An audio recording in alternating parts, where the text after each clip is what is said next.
I'm laughing because I don't know how I want to introduce this, but whatever. Okay.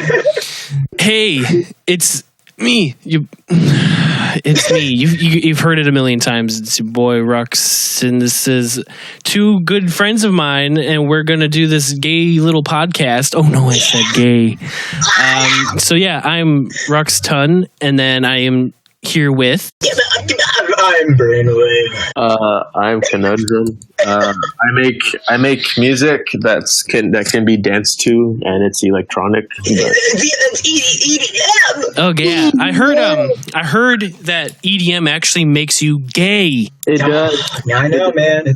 Unless, though, of course, it's a collab, like a three-way collab. Yeah, then it's not. Yeah, three ways aren't gay.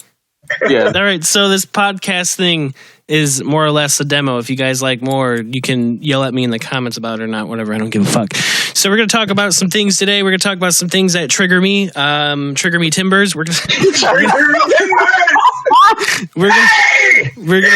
about something that really fattens me. We're going to talk about sampling, the overall shittiness that is EDM and its culture and what it's turned into, because I am hella fucking triggered. I am so fucking triggered. Okay. He's triggered like Edison. People, you have no idea. So there's one thing that I've seen a lot that really annoys me right now, currently, and it is genre battles. What do you? Let's talk genre battles and how many genres fucking exist and why they need to exist. What kind of house music do you make? I just make house music. Yeah, but what kind of house music? Yeah, it has to be big room. We're listening to Big Room today. That's actually not house music. That's dubstep with a hint of trap in it. Like, what's wrong with you? That's actually hybrid. Hybrid house. Ooh, that's a new one. Hybrid house. It's future house. Okay, let's talk about future house. Oh God. Future house is literally just going back to disco house days, is it not? I mean, I think like I've heard some like have you know that one genre? It's like new disco. Like it's literally a genre called new disco. Yeah. It's basically that. Like that's basically what you're talking about. That's all future house is. Yeah, really, it is. Like future house, I think is kind of like it can be a mixture of like new disco and deep house in a way. Yes, like when I was making like a parlor, free plug, go check it out on SoundCloud. I referenced a lot of like disco tracks and chords and stuff. That's like another thing too. Like I really wanted to say for a long time to people is like we've given up our creative freedom to reproduce the same thing over and over and over again when we could be telling a story through our tracks. Like what if our tracks that we make, like the ideal emphasis behind it is a story driving that track. Like for example, like Conundrum, most of the tracks I hear from you and even you too, Rux, like the tracks I hear you guys make, like I hear stories actually told through the tracks, and it doesn't sound like it's this reproduced commercial just shit all over again. Like it doesn't sound like that. It actually sounds like it has a story behind it. Like there's some meaning and emotion, like driving the chords, driving the melody, driving like everything about it. Like you can tell there's a story there, and I can tell you guys aren't just trying to like go out and make like 100K followers like through one sellout like song or whatever. Like you're taking your time with your tracks to really try and put out like a story you have in your head. That's what it's really about, and like we've kind of forgotten that like along the ways. Like I think the problem now is that a lot of people will be like making a lot of like they might not even like the genre itself, but they'll produce it just because it's popular. Yeah. Like I don't understand that. You know? I don't either, dude. It's pathetic, actually, kind of to an extent, because it's like honestly, I think if you're really happy making what you're making, make it. Like even if that means it sounds like the same commercial stuff, if you're happy making that, please go ahead, by all means, make that. But on the other hand, if you're making music just to get famous, then you don't have your priorities straight. You really don't, because there's a lot of people that are in this industry right now, and like just in general, producing, like big or small, that are just producing just because DJs are getting popular, and it's like. I mean, like, for a while, I was kind of like that, but then I see how saturated the freaking scene is now, and I'm like, oh, no, I don't want to do that. It's very saturated. It's as saturated as Maximus. Slap with Maximus and a soundgodizer on that shit. Just call it a song! And here's the thing with the whole, the genres thing. Unfortunately, I like to play devil's advocate. I can see why... marketing wise, all these networks want future house, future bass. Let's be honest, future bass is just a different type of trap. I mean, that's literally all it really is. It's kind of like a cutesier. It's like a cutesier trap. It's just like, hey, let's put some LFO frequency modulation chords on here and some vocal chops, and we'll just call it our happy little heaven trap. It is anime trap. Happy trap. Happy trap. Oh my. Happy trap.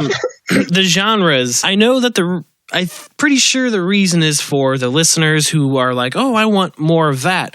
But in my opinion, that really dumbs it down to a point where you're not really supporting the artists as much as you're supporting this specific genre. The labels, And that is a problem. And it's a shame because it's like these genres have so much potential, but it's like the people, not all of them obviously, but like a good portion are probably making it as for like a gimmick kind of.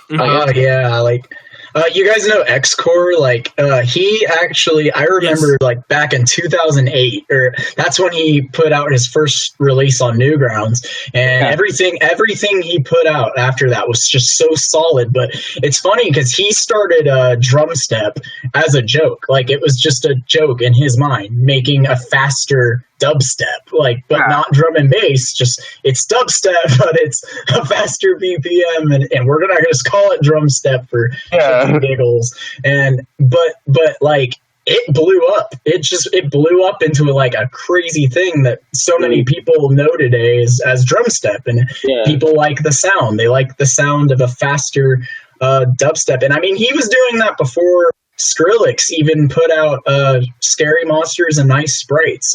I remember this was way back in middle school. I grew up on X-Core, for the most part, in the Newgrounds community. And I think that's how everything starts. Every genre or subgenre starts with someone getting creative and someone trying something new, something out of the box, even if they might think of it as a joke at first, for their own personal enjoyment. I mean, they're doing it not to appeal to everyone else, but they're doing it because it's something they actually themselves want to make. And they're not trying to sell out to a specific audience. They're trying to make something that their heart really just tells them that this is something I want to make. This is something I want to try, experiment with, and who knows, maybe it'll become something, or who knows.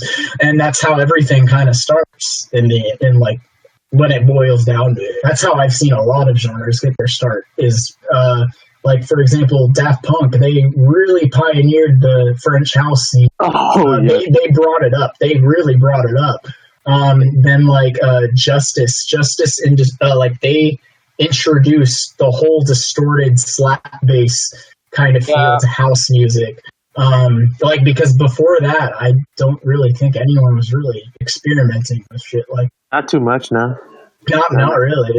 And then you have Datsik. He I know Skrillex started the bro step scene, but Datsik, he started the whole Transformer dubstep thing where it's we're gonna make things sound as much like they're a machine as possible. And it just goes in that flow of here's an artist, a producer, a band, a duo. They're starting something new here. They're making their mark, and they're being out of the ordinary, being experimental. And Aphex Twin too. He started the whole IDM scene, intelligent dance music. I don't know. It's weird.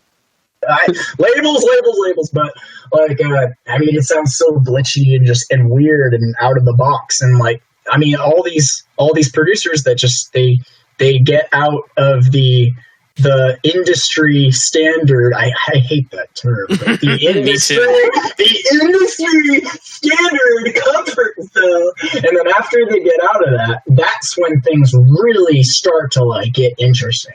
That's when you have like the bread and butter and like the milk and like the powder and like you have the ingredients for the cake. Now you just gotta bake it. You know what I mean? So. And then I mean like Savant, he's doing it all. Oh yes, he's literally doing it all. He wants to make every genre.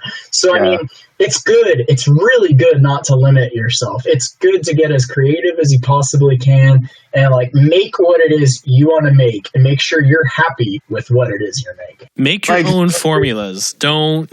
That's the biggest issue is so many people just follow. It must be the industry standard. So I have to do that now. And like I've seen people get really in a rabble over whether or not you actually need studio monitors. Let me make this very perfectly clear. I use very, very, very terrible speakers. I have these Gateway, I don't know the exact model, but I know they're small. They honestly they cut out at about like 90K, like 90 hertz. So I'm not actually hearing 90 hertz. Like a good part of the treble, it would be gone for you. Yeah, exactly. So like I mainly mix in headphones, but I'm used to the sound signature of these speakers now to the point where I can actually mix pretty decently on these speakers because I know what music sounds like on them. Exactly. And that's the thing though. It's like as long as you're comfortable. Yeah, if you're comfortable with it, you don't need like all these expensive tools, dude. Like I, to this day, have not purchased any like studio monitors or. Oh, dude, I'm just too broke. Like I'm poor. I'm poor. It's all about using your tools and knowing how to use them. And knowing how to have a big amount of shit.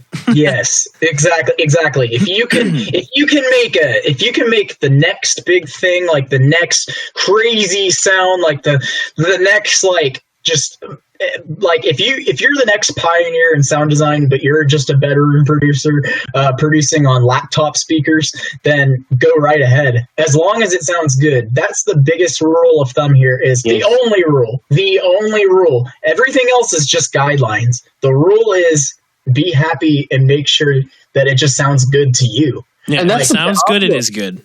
Like exactly. No one wants to do anything out of the box anymore. I feel like no one wants to. Like if you're producing, if you want to get noticed, obviously, like you gotta be good at mixing. Obviously, you gotta have like a good clean arrangement of things. But be unique, dude. Like holy hell, I cannot tell you like how many genres are just like sounding like the same regurgitated thing over and over. It's the same regurgitated shit. Just it's because everyone wants to sound like either their favorite, which is okay. But when you get to the point of releasing stuff, like you have to think: do you want to be known for the sound alike, or do you want to be known for who you actually are, your brand, your image? Yes, that's the point. Do you want to make one straight like solid just?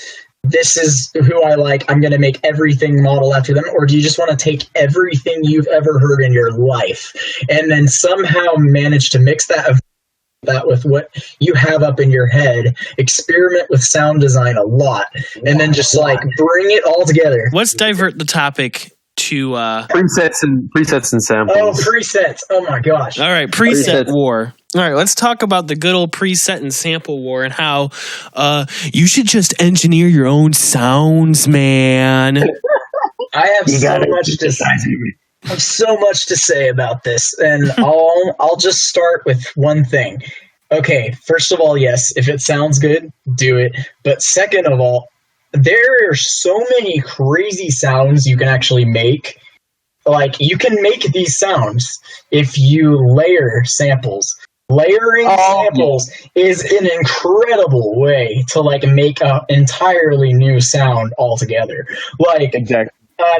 It's not just taking stuff that someone else has made, which I mean, technically in theory that's what You're taking something someone else made and then putting your name on it. But it's more than that. You're actually taking the effort to try layering all this stuff together to make something absolutely new out of something that's you have at your resource. Like the thing about music and the thing about creativity is nobody actually owns anything. I mean, that's weird to say, but it's difficult to explain. Well, you can't own music is of a subjective. super saw or something like that. Yeah, like for example, there's people like Daft Punk or like anyone really like in the old, especially classic and French house scenes that they sample to get to where they want.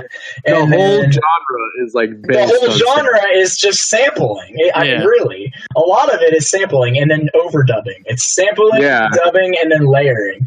So, like, I mean, like Daft Punk, they like to sample old disco records and then put their own flair of like a bass or a synthesizer over that they have at their disposal. So it's like a mix of you can sample, you can use samples, and you can also create your own sounds using sound design stuff. And I've actually found that it's really fun to try, like, especially if you're making like a lead or something, like maybe layer 3 different patches, like presets together, like layer like a preset from Citrus, layer a preset from Sakura, layer a preset from Morphine, and then I'll take Harmor and I'll make my own sound in Harmor, and I'll usually have the sound that I made be the driving like center sound, and then have the presets as a background to that sound. What you just described is something that I literally just got done doing. So it was like, dude, I love Conundrum, how you like I've seen some of your FLP projects too, and oh my gosh, dude, like I see your layering with your chords all the time. I've seen like 5 or 6 different instances of Harmless or Harmor, and you have those as your chords, but each one is a bit different than the other, and it's like it makes this one single huge sound out of all those different sounds. And honestly, there are so many good ways to make use of presets, including modifying presets. Exactly. Like if you start with a sound that you already know is pretty decent, you can modify that to be anything you want. You bend it at your will. Like as long sometimes you don't know where to start, and that's another thing. Yeah, and presets can help with that. They can kind of help you get in your head what it is you might want for this particular track. Like, what's the story you want to drive through and home in on the track you're making? So it's like you have that preset, and half the time with that one preset you hear, you can center an entire track around that in your head. And I know I've done that a couple times. I've had like the acoustic steel preset from Citrus. It's actually really nice. Like I've layered it with something I made in Harmor, something I made in something I made in Wasp too. Like I made something in Wasp, and then I made something in Harmor. Wow. And then I layered the acoustic steel preset from Citrus, and then layered another sound from Poison, and it made this crazy sound. Like, honestly, I think a lot of the time it has to do with your focus. What are you actually focusing on? Are you focusing on trying to make something that sounds authentic to an actual instrument, or are you trying to make something that purposely sounds synthesized, like it actually sounds like an electronic sound? Yeah, exactly. And the thing, it's kind of like I'm gonna make a weird analogy, but I promise it makes sense. It's kind of like cookies and cream ice cream. Yeah, you feel me? Like cookies and cream ice cream is literally just vanilla ice cream with smashed on it. It is exactly, but it's so good. I'm fucking starving right now. No, Glenn, you are genius. You are genius. This ice cream analogy is perfect because listen, ice cream. Okay, Like, you have a perfect example of something that you can eat, something that you can consume, something that you can just swallow and you love it, but when it comes down to it, it's just vanilla ice cream. You know what? Why don't you build the computer? And you know what? No. How about you build the software to make your synth guys? Huh? Why don't you fucking do that? You know what? The microphone you're using, you got to build your own microphone, guys. Oh my gosh! You're not right unless you build your own microphone. You're not allowed to record unless you build it. I feel like eventually the senseless wars get to that point. Like, it's going to get to this point where people are like, okay, you better start building that software. What about guitars? You know how they're fucking, you know, mass produced people that play guitar. You know, you gotta build your own. You gotta build your Should they build their own guitar with their own pickups and shit like that? Should they do that? Should they build their own amplifiers too? Hey, make your own individualized saw, like for every song. Make your own individual. You better go out there and buy that $600 saxophone, because there's no way you're using a VST plugin for that one. The whole battle is just stupid. It's pointless. It just scares people away that are brand new.